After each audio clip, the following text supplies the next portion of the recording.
So the Nintendo Wii. Mario Galaxy was one of the very first big games that Nintendo decided to develop for the Nintendo Wii. Which makes sense.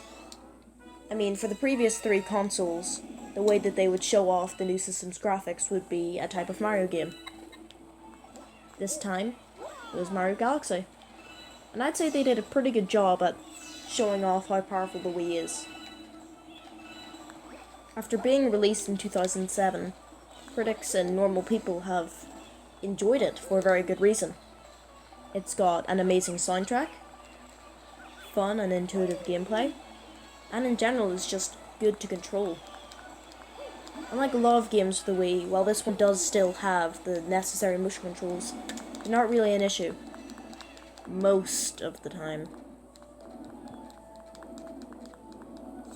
That was what, 13 years ago? Does it really still stand the test of time? Is it still good? Especially with games like Galaxy 2, which is just more Galaxy as it was originally going to be called, and Odyssey, 3D World, 3D Land. Is it still good? Do I really need to answer that?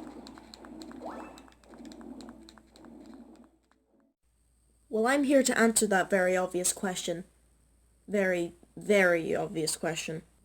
So, let's get the game and put it in. I probably shouldn't have inserted the whole thing. See that? Now that's quality. The person who designed those floodless sections in Mario Sunshine was probably put in charge of development, and decided to get everybody else who was forced to develop the game just as drugged up as he was.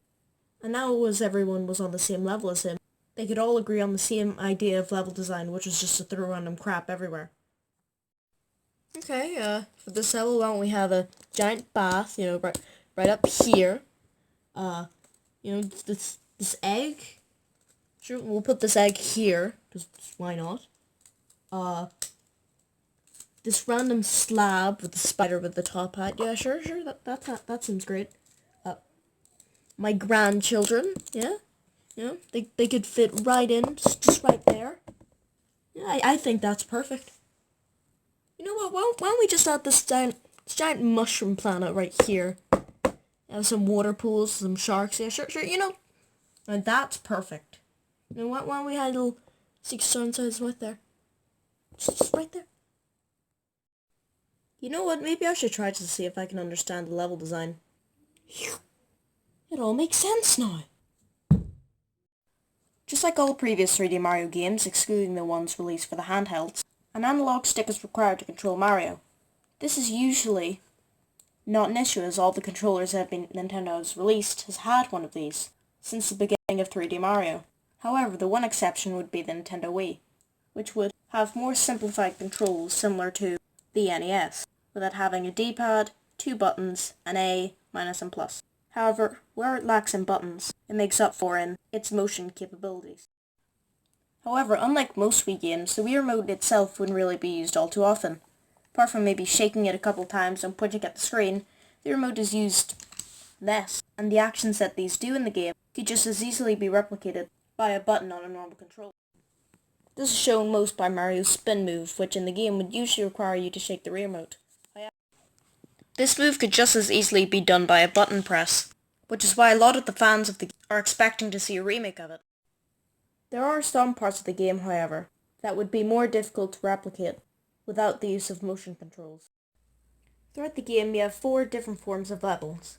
You of course have your normal Mario levels. You have these pieces of garbage, known as rolling or ball levels. You also have these bubble levels, which require you to point the remote at the screen, and of course blow the bubble, not into electric fences. And lastly, you have the scum of the earth. It goes by many names, but most people refer to it as ray surfing. Now you may be wondering, what's so bad about this? Well, it's mainly the controls. The controls are completely terrible here, as they require extreme precision, which wouldn't be too much of a problem if it wasn't for the fact that the Wii Remote is a bit janky, to say the least. It's a little bit more tolerable if you have the Wii Motion Plus, but most people don't.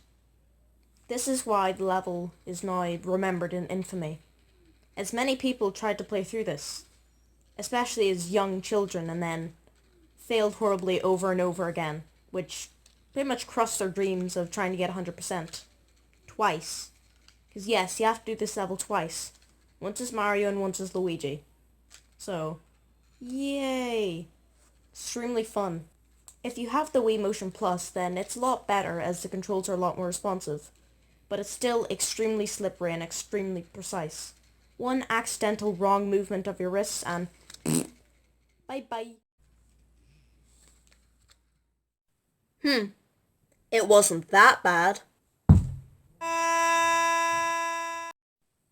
The game allows you to play as Mario, quite obviously. However, if you collect all the stars in the game, you instead get to play as the much better Lewis. This is a bit strange as throughout the game you get to play sections which include Luigi, but instead of doing what you'd be expecting, such as having to save Mario instead of Luigi, you instead just save Luigi as Luigi, and for some reason they didn't actually use the same audio, which kinda makes sense, because otherwise they'd have to change up the hitbox, which would either result in some clipping, or the developers having to actually change the game in some way. So all in all, the game's good, and still holds up today. So that was the video. It's a pretty different style compared to everything else, but I don't know, I like it. I'll definitely be making a couple others. So all in all, what'd you think? Did you think it was terrible? Did you have any issues with it? Please tell me in the comments, because I do not have a clue what the hell I'm doing.